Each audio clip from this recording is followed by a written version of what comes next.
And thank you all for being here. We'll start in a moment or two. Thank you for your patience. Titled, Disrupting Culture, Women in Politics. My name is Molara Wood. It's my pleasure to be moderating this session with two phenomenal women. There were going to be three, but are you able to join us today? But I'm sure that with Aisha Osori and Bisi Adeleye-Fayemi, we're going to have a wonderful, robust discussion this afternoon with two women who have been engaged in governance, issues of feminism, women's participation in economy and politics, and so on and so forth for a long time, and they've given this a lot of thought, and they've been participants themselves in many ways. This session is going to be streamed live. You can watch it on, I think it's on Periscope, akefestival.org. On YouTube, you can watch, okay? You can watch live on many, many platforms, including YouTube, Facebook, Periscope, etc., etc. I don't know whether Periscope is also Facebook. That tells you what I know. But I'm sure that lots of people in the audience know that. So thank you for being here. I'll just go on quickly to introduce our panelists this afternoon. They're going to be talking about their latest books and talking to the theme of this session. I'll start with, in no particular order, Aisha Osori, to my right and to your left, maybe. Aisha Osori is a lawyer and consultant with over 18 years experience in the public and private sectors. She has worked with the World Bank, the UN Children's Fund, DFID, and DFID on good governance, gender equality, women's economic and political participation, and ending violence against women. She is also the former CEO of the Women's Trust Fund. In 2015, she contested for election into the Federal House of Representatives in Abuja on the platform of the PDP and lost.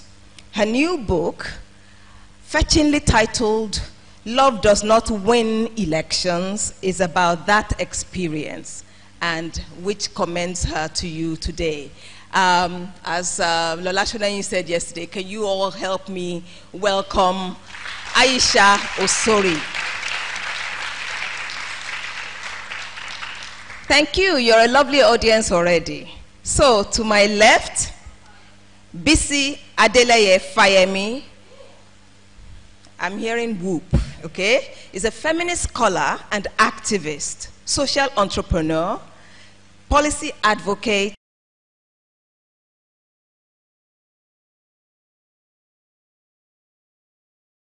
Uganda, and which has trained over 6,000 African women over the last 20 years.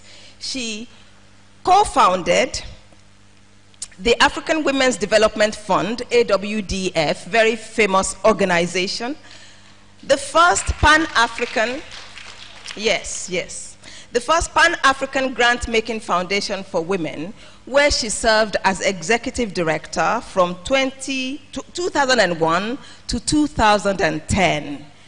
She was recently appointed a visiting senior research fellow at King's College, London.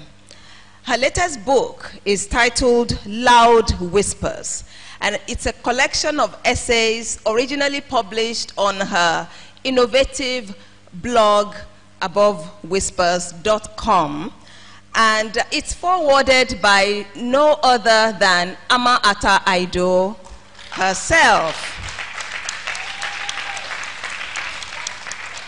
which also tells you something.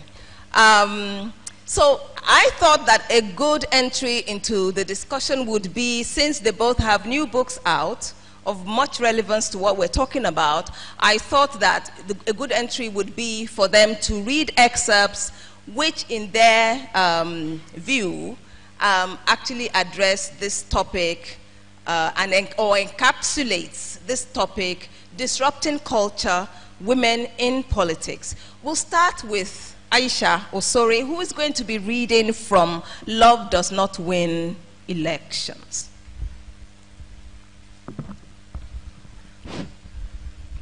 Thank you, Molara, for that kind introduction, and the audience too. Thank you for being here. Good afternoon.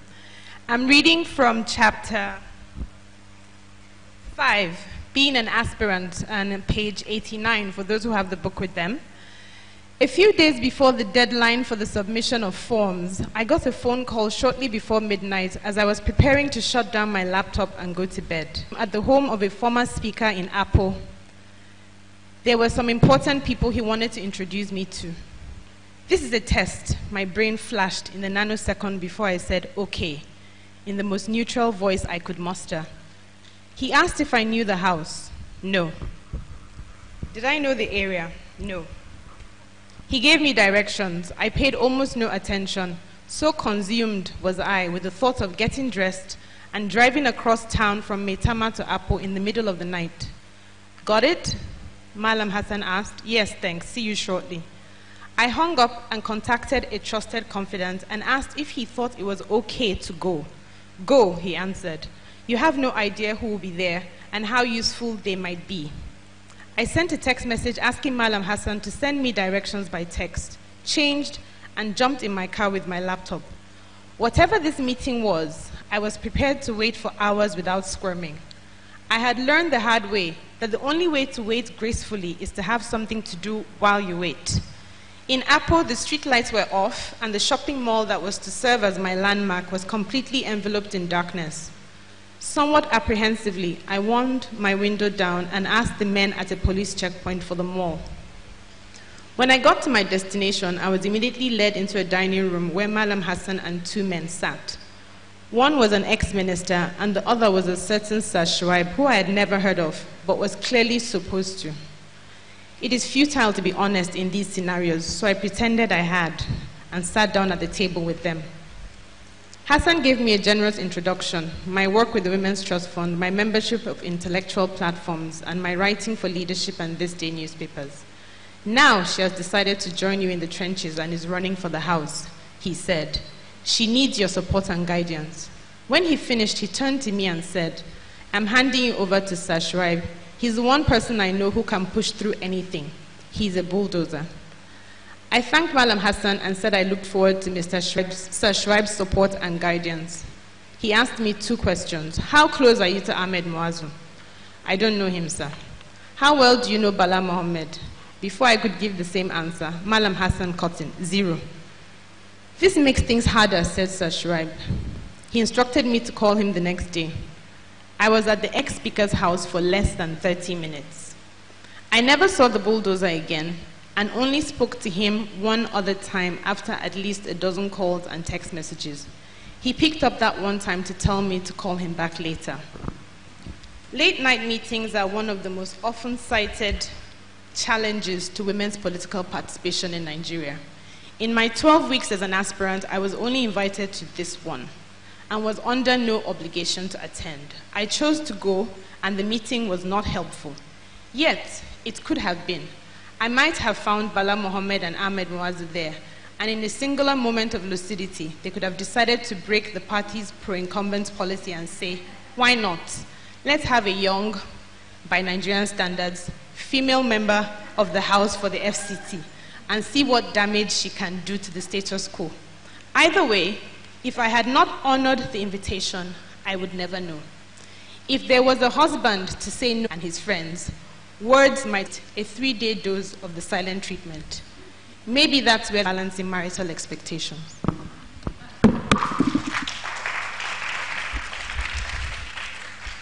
Thank you. I'm going to open to the floor as much as you want, or as time permits, with reading that you've just done. Question then pops up straight away about men, about, well, for a start, it reads almost like a detective story. So let me start with this question. And then I heard the word honesty there somewhere. When you decided to write this, did you feel the need to change identities? What were the negotiations you had to make in telling your story about your adventures in the bush of politics? Yeah, that's actually, yes, it was deciding. Well, first of all, I decided to write the book because what I found out about the experience was just so interesting to me that I felt I needed to share it. And then I also thought about the way we use information in Nigeria, which is as a weapon, to keep people out, to keep people guessing, to keep people not knowing what they're supposed to do, what a process is like. This is the way we operate mostly in government. Everything is hidden. Everything is in a file that's under somebody's desk that only one person has. So I wanted to sort of open that up. And so yes, in being honest, it was a hard decision to make, to say which names do I live in and which names did I change. And yes, I did change a few names, and I really struggled with that. When I wrote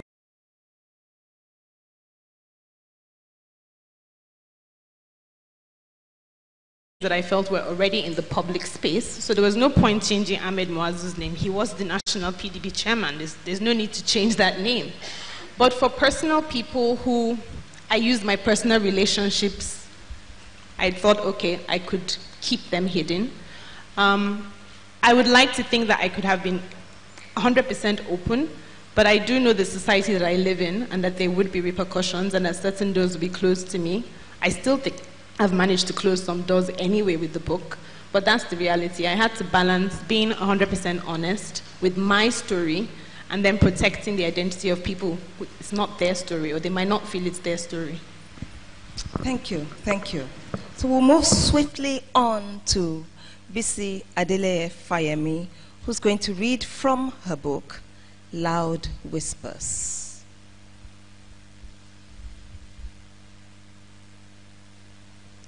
Thank you very much, Molara. It's great to be back at Ake and to be talking about something that's very close to my heart and sharing a stage with you, my old friend, and my very dear friend and sister, Aisha.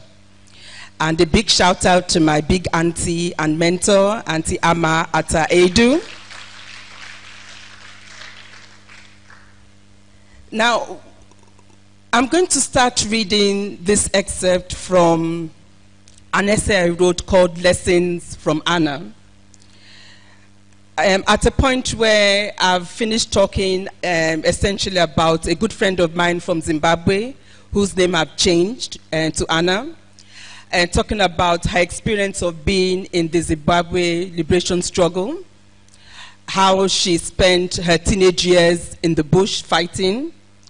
And it's a classic story. It never seems to change. After the wars were won and society was supposed to start reordering itself, women were either reordered back into the kitchen, or they were reordered into political spaces where a firm eye was kept on them, where they were under surveillance and monitored, and where there were restrictions on the things they could say or the things they could do. And so as we talk about women in leadership, as African women, we know that by and large we have made a case for the reasons why women need to be in leadership. But we still haven't seen much of a difference, except for the outlier countries like Rwanda, South Africa, at some point Tanzania. We haven't seen a change in the numbers, and we also need to have a conversation about the agenda that we have as women. The quality of the leadership you are supposed to provide. And so I'm reading from page 109, again of the chapter on Lessons from Anna. The book is in the bookshop.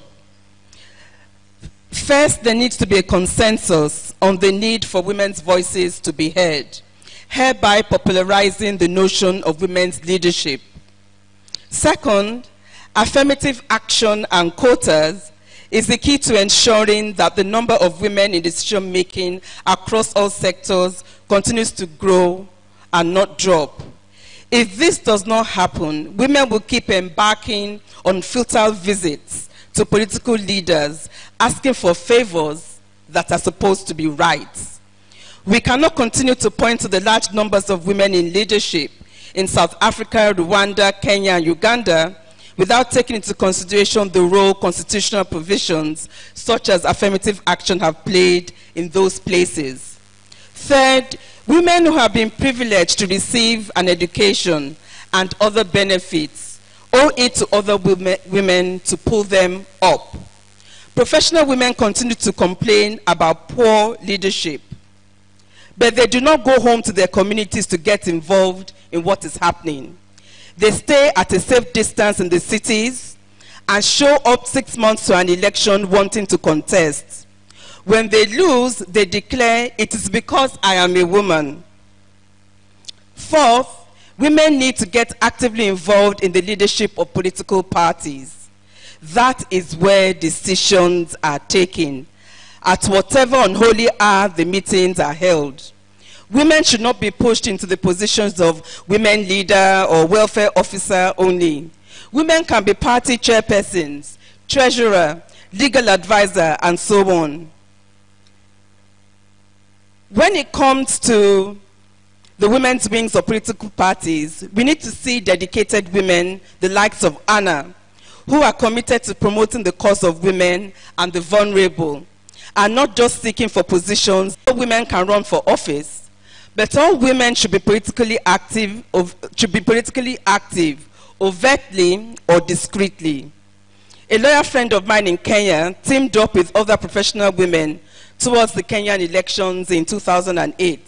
They set up an investment fund and used it to sponsor some women in the elections, something they continue to do at every election cycle.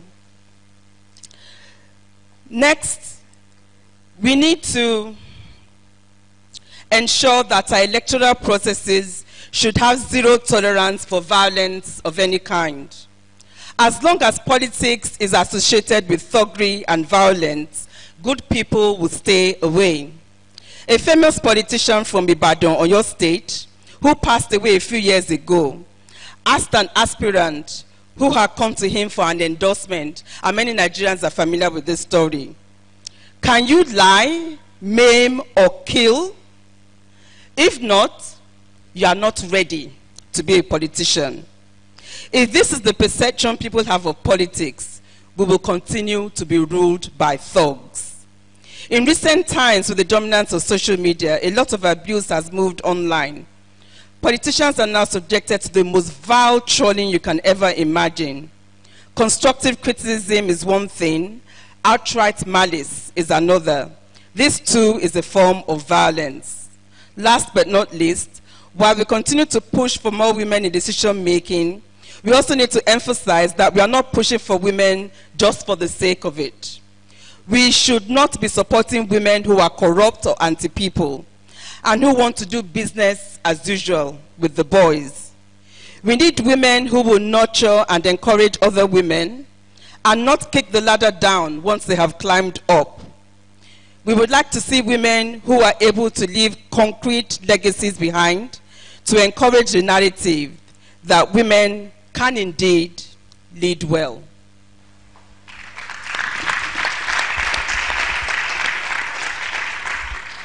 Thank you. You stated in your book, I found it interesting that you came up with the name for the website, Above Whispers, because a friend of yours had lost her aunt. And in describing the aunt, she said she never spoke above a whisper.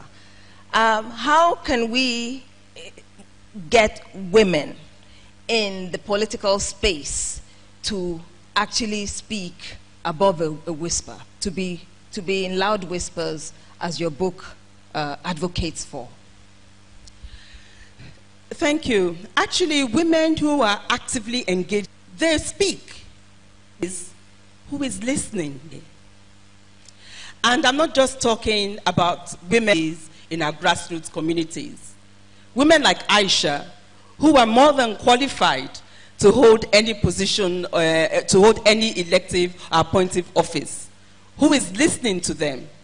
It's always, oh, this one, she talks too much, this one is too loud, this one has had too many husbands, this one is too educated, this one is not educated, to be shared. No one wants to listen to women. Thank you. Thank you. You've just mentioned now about women dancing, etc., etc. You know, in all my own observations in Abuja, this was one of the things I actually had issues with, because it seemed that to a certain extent women were just window dressing. And then, so I want to address this to Aisha about the language that we even use in the political space, that women themselves use. We want to thank our men for allowing us. We want to thank the men, as though the men have done you a favor. And so, unpack that for me, if you will. Hello?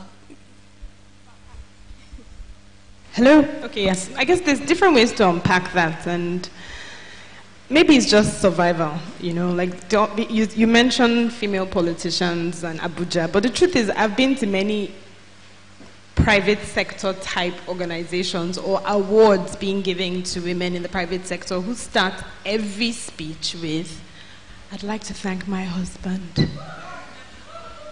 So it's not something that women in politics alone are guilty of. I think it's just society. And I don't actually feel bad about the women who say that. They say you know your audience, you speak to your audience, you speak to them in the language that they'll understand. So this is survival. These women don't want to go home and find that some of what is important to them will be impacted by the fact that they're not giving that. But I agree, it does encourage the stereotypes. But then there are many of us who are not thanking our husbands and thanking other people, who just own our space. But I just think in thinking about that particular example, let's balance it and understand that there are different reasons why people do that. For me, what's more important is just the general language used around women, which is always disempowered. And if the media is here, they're also responsible. There's nothing I hate more than seeing headlines or news articles that talk about women crying. Oh, the women cry, Nigerian women cry for affirmative action. Nigerian women wail for. This, for me, are the disempowering terms, words that I use to describe women, so that even when they want to go into a space that they're not welcome in, they're coming from this position of no power and no strength. And I think we all do it too. I have boys, sometimes I've managed to catch myself a few times saying, "Don't cry, are you a..." You know? So again, these are all the stereotypes that keep men in one box and keep women in another box. Thank you. Still on the quality of women leadership in terms of women's participation, you've touched on the fact that women seem to be held to a higher standard. In your book, you do write a letter to Hillary Clinton thanking her. And so I can relate that to what you've also said about what gives here. What about her husband? What about this? What about that? Are women in the, let's say in the Nigerian political space, for instance, about women being held to a higher standard than men, or society being more judgmental, and what can we do about that? How can women find the courage to resist that, to disrupt that, really? Well, this is something that happens almost all over the world. But since we happen to be in Nigeria, we can cite examples that a lot of people can relate to. There is something that is deemed or perceived to be unreal about a woman being in a position of leadership. Any woman who takes, and I'm not just talking about women in politics, any woman who takes up a position of leadership, whether it's in politics, in the public sector, or in the private sector, or in community, or anywhere, if a woman is seen to be in a position of leadership, it's seen to be leadership and women's authority. And so when you see a woman in leadership, that's when people ask questions. How did she get the job? Who did she know? Who did she sleep with? Like Theresa May, the focus is not on her speech, but it's on the kinds of that day. If you look at what happened, maybe because the Buhari administration doesn't have that many women in it, and no criticism there, that's another conversation. But if you see what used to happen when there were a lot of so-called stars in the administration, people like Diezani, like Ngozi, like there seemed to be an obsession with summoning these women for them to come and appear before these men to talk about one thing or the other over and over and over again. Now, we are not saying that these sisters did not have questions to answer. But what I'm talking about is the fact that women always have to make a case for why they're in those positions, and men never have to answer any such questions. It reminds me of a time when Ngozi Okonjo-Iweala was given like 51 questions to go away and prepare. And the joke all around Abuja was that they had given her homework. You know, but you've mentioned one name there now, which can be equated to, and I don't really think that we want to go into that too much, Diezani, Medusa, anybody, that sort of thing. And without going into that too much, I'd like Aisha perhaps to speak to, okay, women being held to a higher standard. Does that also, what does that do when we talk about corruption? Do men have a monopoly to corruption? Even though we know that people should not be corrupt, is it more of an issue when the finger is pointing at a woman? Is there an extra fixation there? I'm not trying to trick you into any pitfalls or anything. I think the answer of Erulu answers that pretty well. It's just that, yes, women are held to different standards, and women's positions in power are always questioned in a very different way than men. I mean, listening to Mrs. Fahimi, I was thinking, you know, during the US elections, I had so many conversations with men who just, there's just something about Hillary, there's just something about her, I don't know, I can't put my finger on it. And it's the high-pitched voice, No, it took me a while to understand that what was wrong with her was that she was a woman with ambition, but even the men who were talking didn't realize that that's what was wrong with her. Can you trust a woman that wants to be the president of the United States? So yes, and if we use that as an example, we can see how, despite everything that Hillary was, somebody like Trump, with no apologies, could still become the president. So yes, when you bring it back home, yeah, women are held to higher standards. And I think Chimamanda on Twitter had a whole war a few weeks ago about just this. Like, why the real issue with Diezani's corruption is not because we've not had men in Nigeria who have stolen as much. It was partly because, oh my, how dare a woman steal so much? What does she want to do with it? Is she not a mother? And like, are the men who steal not fathers? So how is being a mother different from being a father? But you can still steal. Is what is it about our political process that brings in men and women typically who are the same, who do the same thing? So in talking about the space for women to enter, one thing we should be interrogating and not applauding too quickly is to ask ourselves as women, as feminists, as people of the women's movement. I was educated this morning that there's a difference. I don't know, who knew?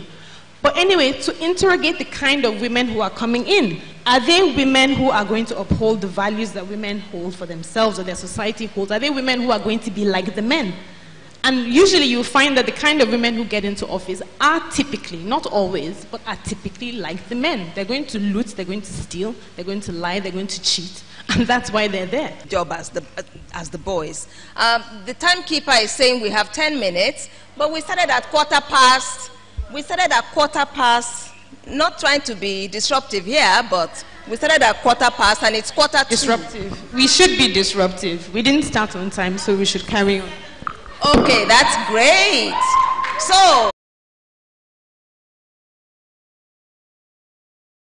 So we'll go to, okay, we'll start on my right. I think next to Mona El-Tahawi, there's Kadria Ahmed's hand up. Can people please introduce themselves and they have a minute to ask their question? Thank you.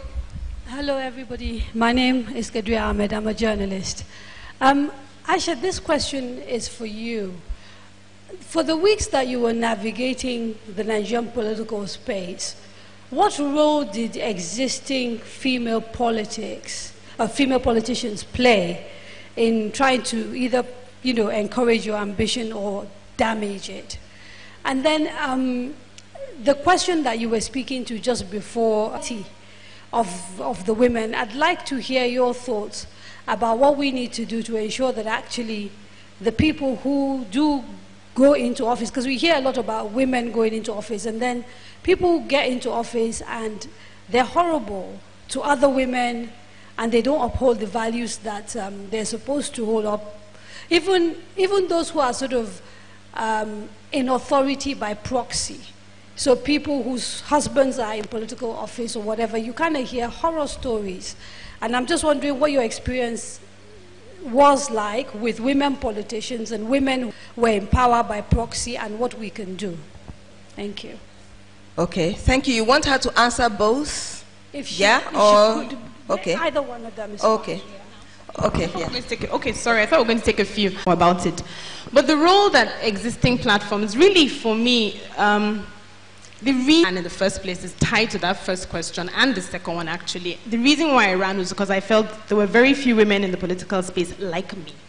And when I say that, I mean like nothing special, but just educated, articulate, opinionated, values, and who is not ashamed of being identified with wanting equality for women and girls, something that I didn't typically see with the women in the National Assembly in particular. And I can speak and say that authoritatively because we have the Bring Back Our Girls campaign and movement to point to.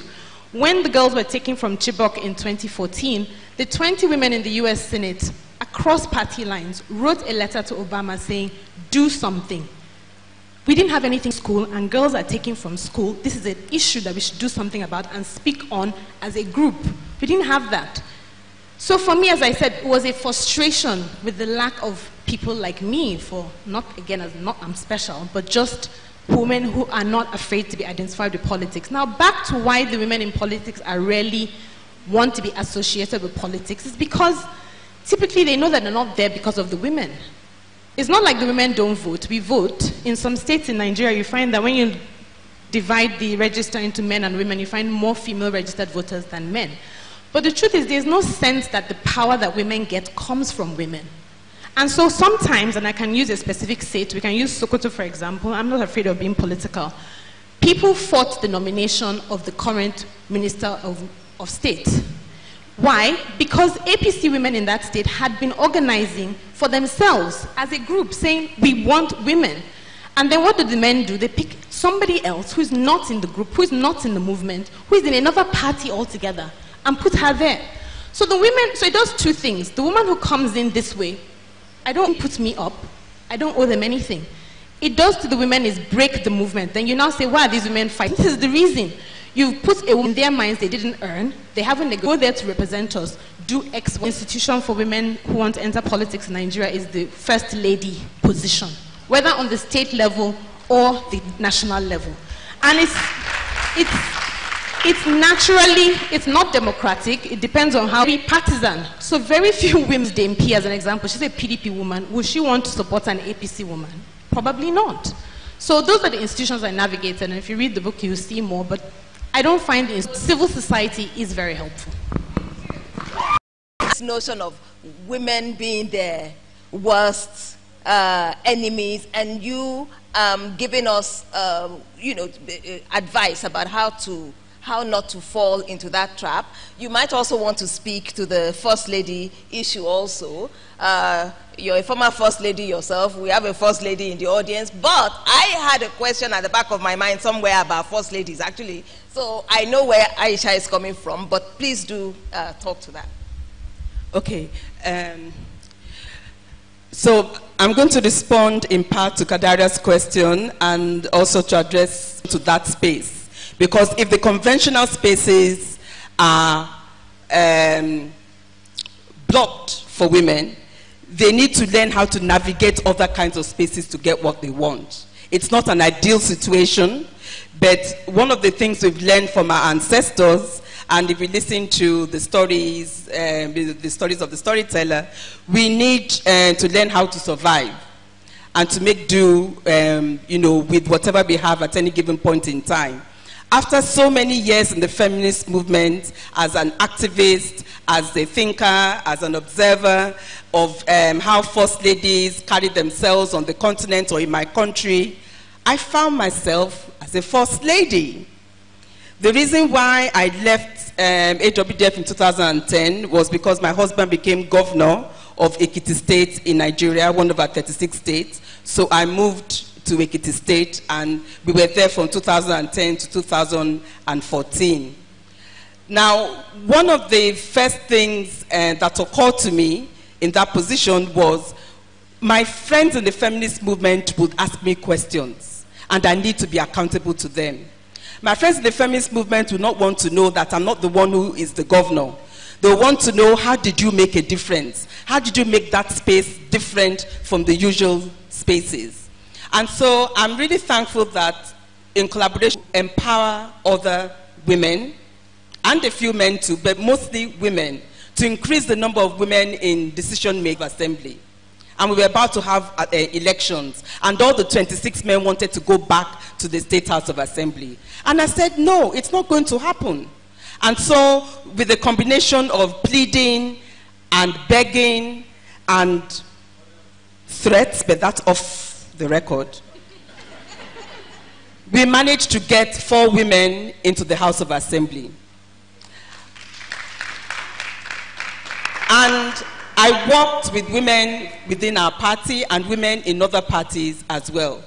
And one of the many lessons I learned during that period that's relevant to this conversation is that we are not paying enough attention to the political space. People like Aisha cannot be lone warriors in that space. And being politically active doesn't mean that you want to run for office. But you need to pay attention to how decisions are made in your community.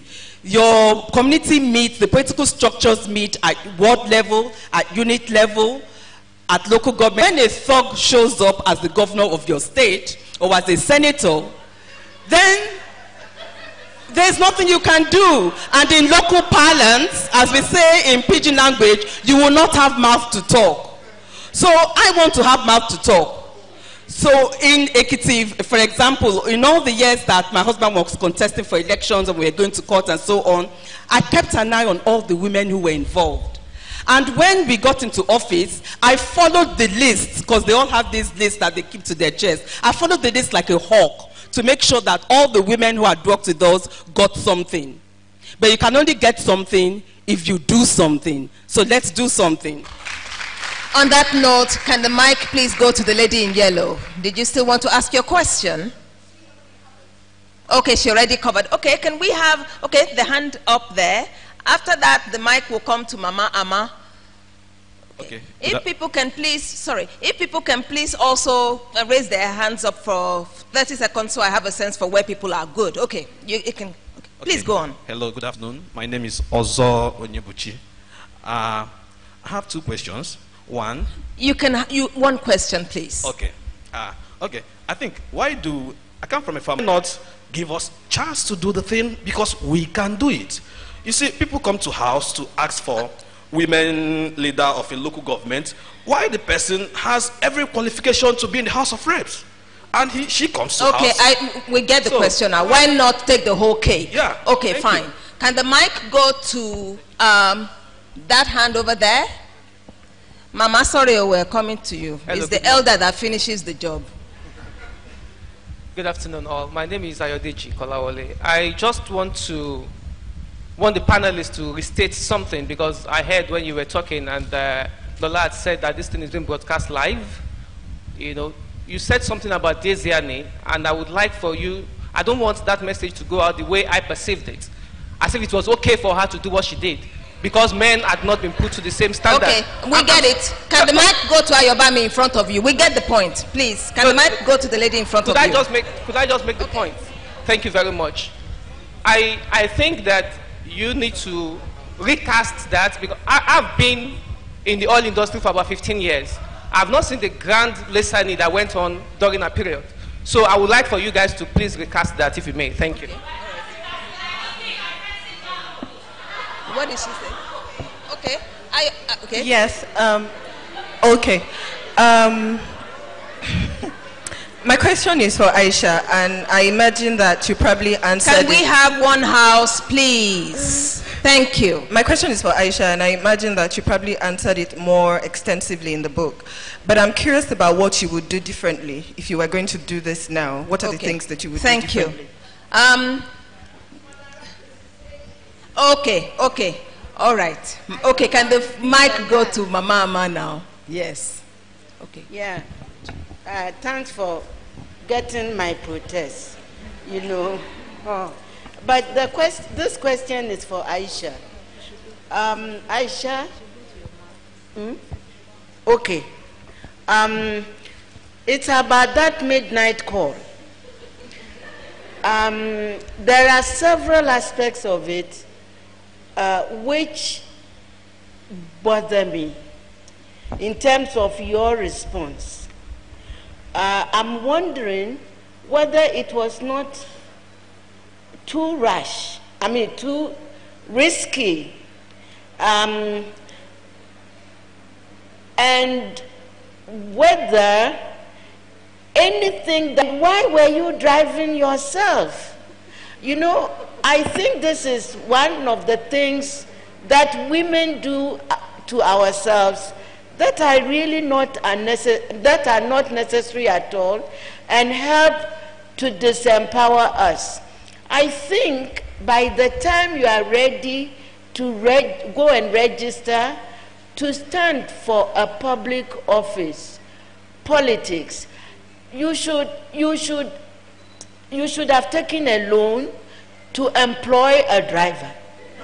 You know, seriously, because it was unnecessary. I feel that, you know, just in terms of being prepared, being relaxed, you know, to meet whatever is ahead of you, you know, that midnight, you should not have taken on the burden of actually negotiating the vehicle there. So, I wonder if you've thought about that, and you would, if you were doing it fits into the whole issue of what would you do differently if you were to stand. Okay, we want to quickly take four more questions. Two here, Jude Kelly here, then there's a hand on the fourth row, then on the last row we're taking two people, and that's, I'm afraid, is it. Okay, this really is not a question, it's an observation about politics in the UK, which is that we have had at least 2 generations of women leadership be wasted because they feel that the attack on them and their lives, their community, their children, their family is too great a burden. And we have not been able to find a way of creating solidarity around those women. And now that the women's movement is very, very fertile again, very powerful again, still those women are saying, I cannot take this risk. And so my concern around our political framework is that we are asking women to go into the frame all by themselves still. And so we have got to change the idea of who does politics. I think we all have to do politics now. Thank you. Fourth row.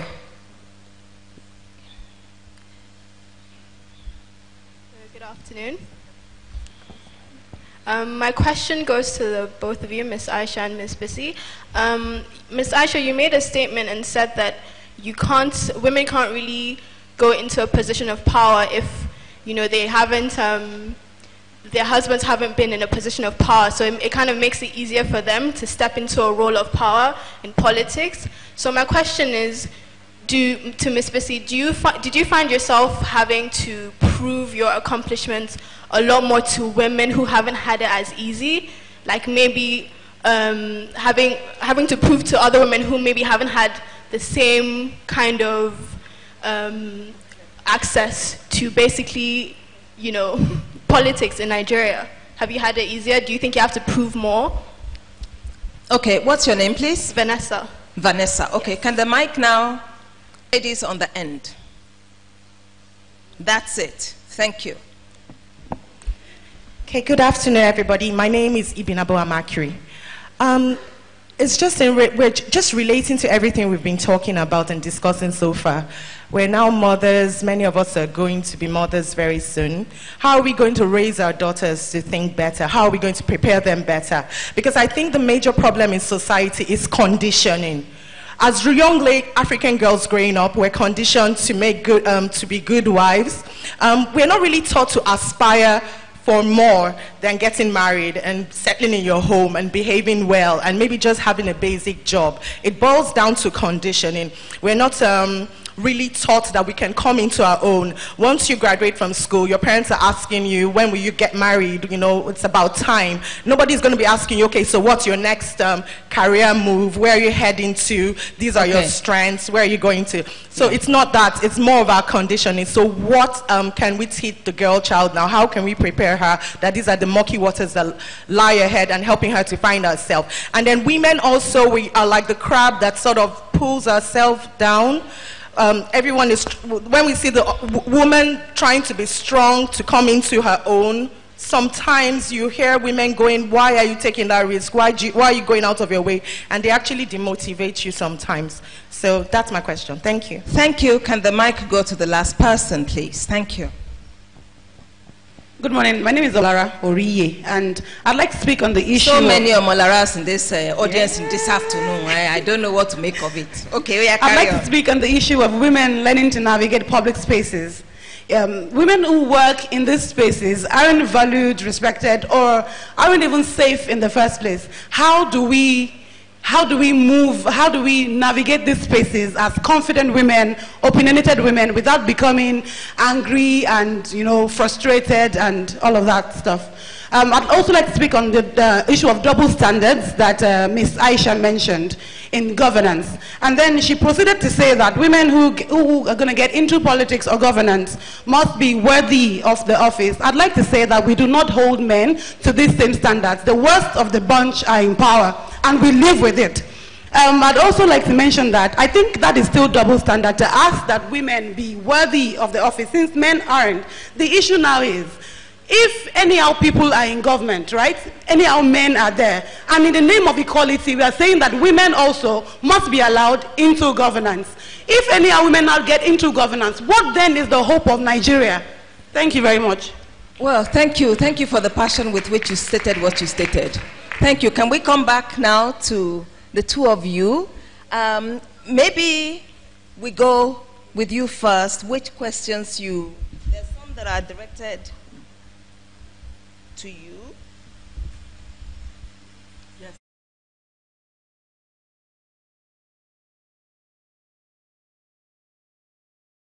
The man who had concerns about what we were saying about Diezani. I'm going to respond to the question that was directed at me around, you know, who I am. And I also want to make some comments about our political space in Nigeria. So our gentleman friend, please let me be very clear. What we are saying is that women who are in positions of leadership, just as we expect of men, need to be held accountable. And as far as we are concerned, whether you are male, female, green, yellow, black, you have to be held accountable. Zero tolerance for corruption, and the commitment to the values that we all hold dear as a society. That's the starting point. Now, talking about how we in the feminist movement view women like Diezani, she is just a metaphor for what we're saying about the women who we break our backs for to get a certain amount of recognition. Every woman, just like every black person who gets into a position of leadership in other parts of the world, any woman who gets into a position of leadership is opening the door for other women, is setting an example for other women and girls. And we don't want that door shut firmly behind her because of the way she has carried herself. Yes, there are double standards, it is unfair, but that's how life is. And we are concerned as feminists that not only did we have a minister for petroleum who was a woman and was fantastically corrupt, to the best of my knowledge, there are no legacies that are tangible named after her. No philanthropic institution, no scholarship that I'm aware of, no domestic violence programs that she sponsored, no leadership initiatives for women. So this is what we are saying. She is just an example. She has not been tried and found guilty in any of our courts in this country. Until then, we'll let due process run its course. But what we are saying is, if we are going to have women in positions of leadership, they need to be above board, because we cannot afford, for the sake of our children and our society, to do business as usual with the boys. And I'm coming back to the boys in a minute.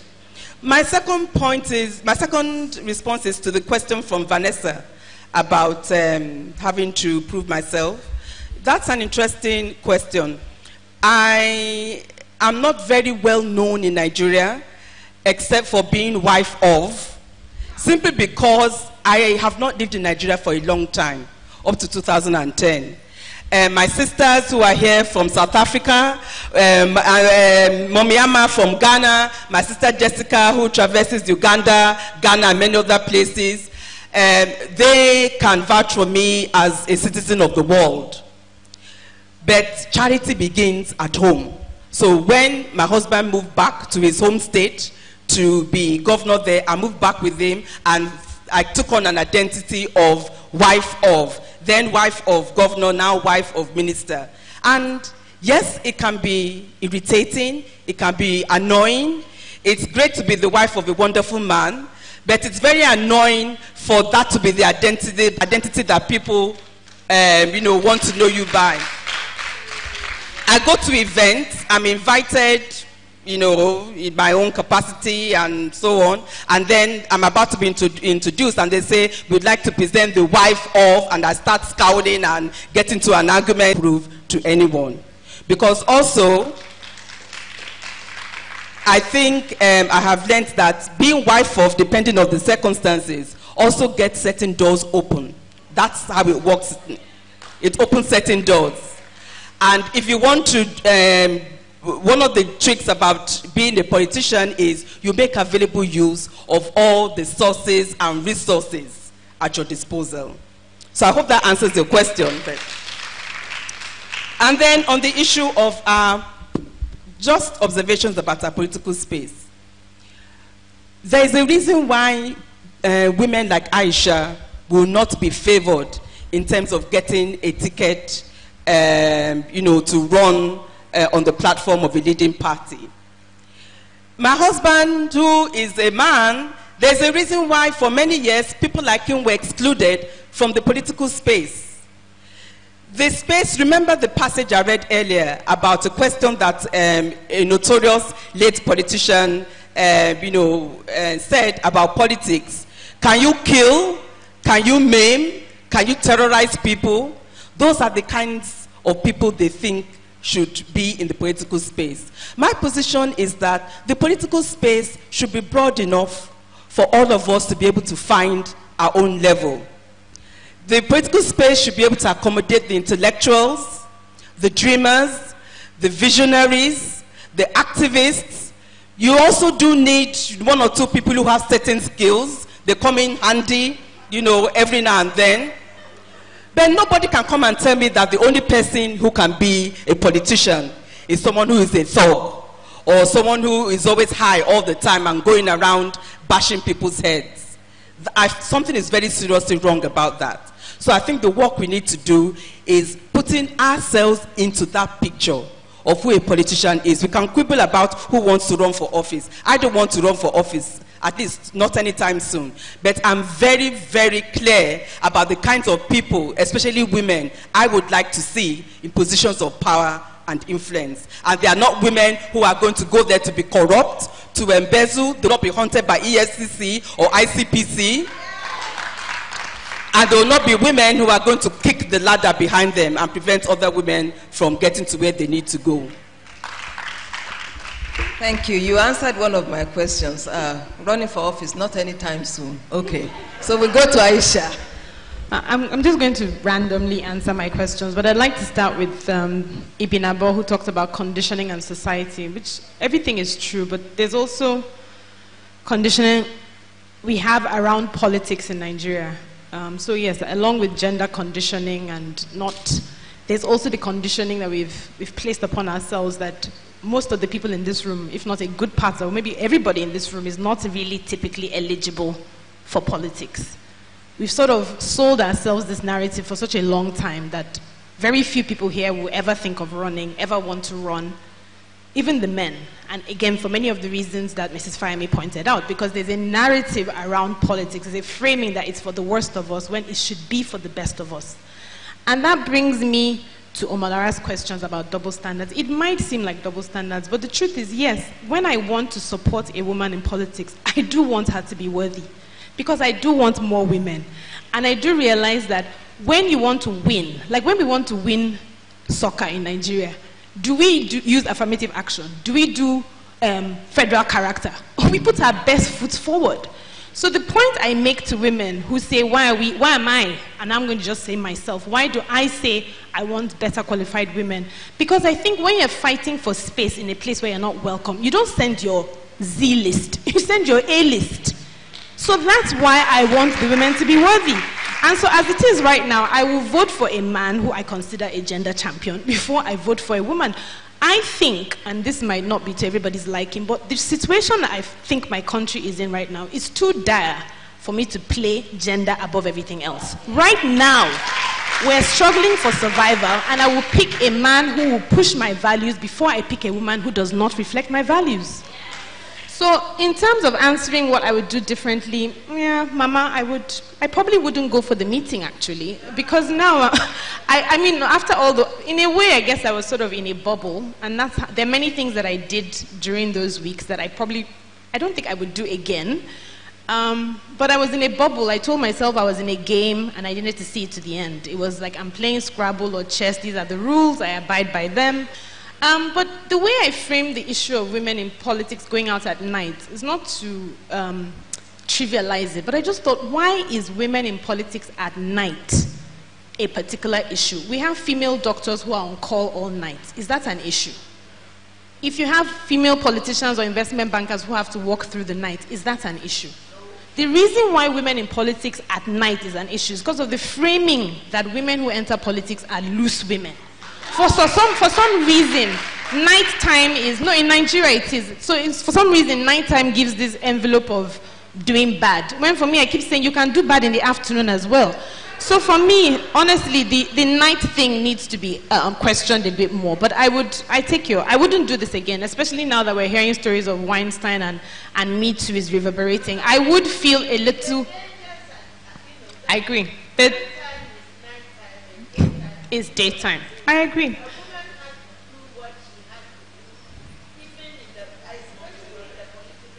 Yeah.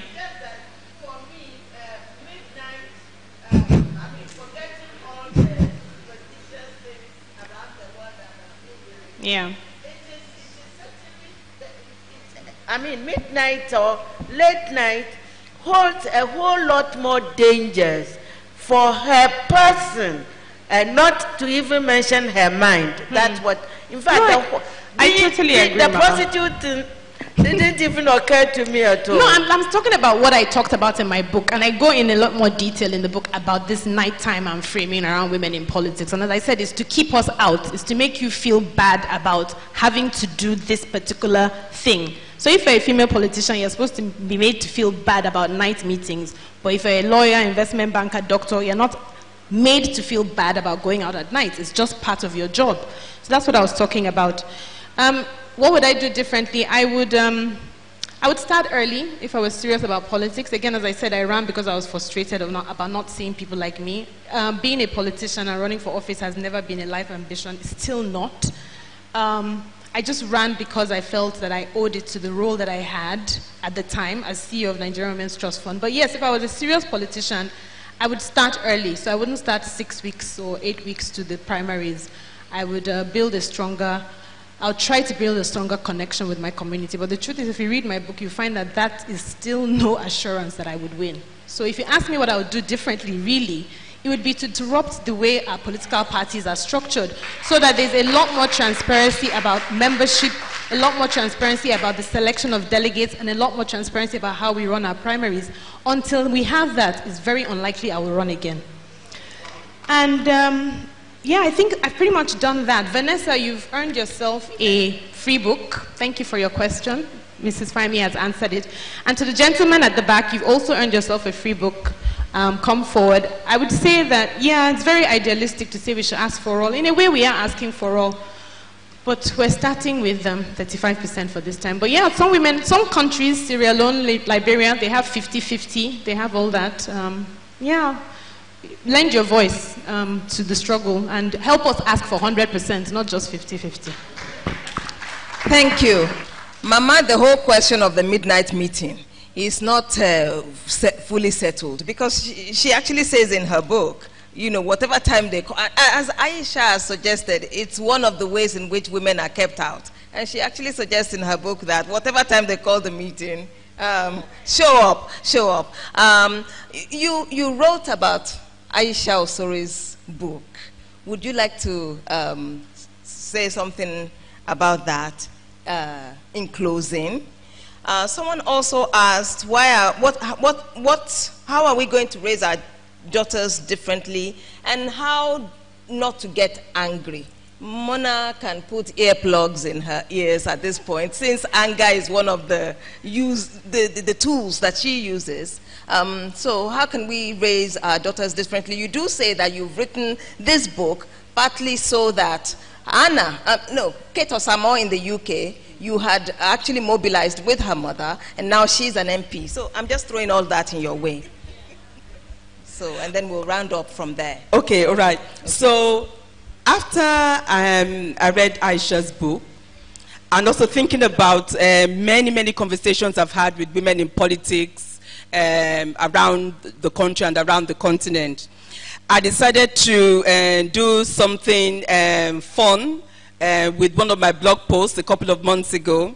So I have this chapter called As Political Rookies Get Ready. So don't worry, I'm not going to read the chapter. But some of the things I talk about, first of all, if you're interested in politics, you need to learn how political machineries work. Our political parties leave a lot to be desired when it comes to transparency, how decisions are taken, and so on. So we need to understand how they work.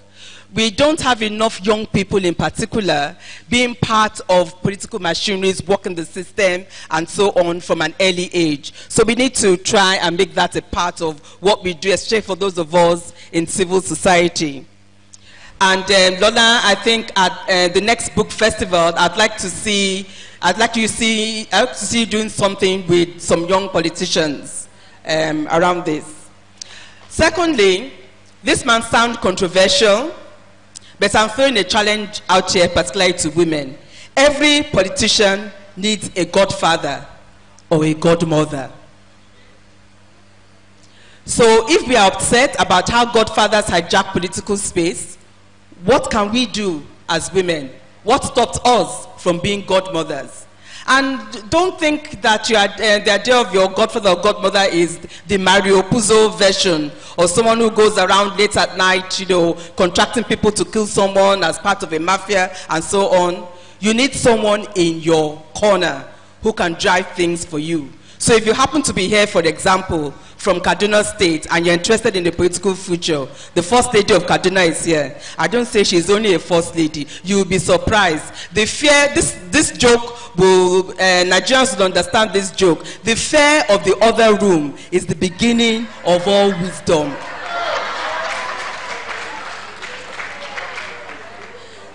And then another thing which I mentioned, and Aisha has already said, that you need to start early. Don't take things personally, because one of the things I have found particularly distasteful about politics is the dirt, the muck. It is unrelenting. It is vicious. And sometimes you wake up and you look at yourself in the mirror and you ask yourself, how did I get here? Or why am I here? It's a huge price that has to be paid. And I also make a point about keeping records. So Aisha, I'm really glad that you've written this book. And even if you don't run again, I hope you will, I would really like you to stay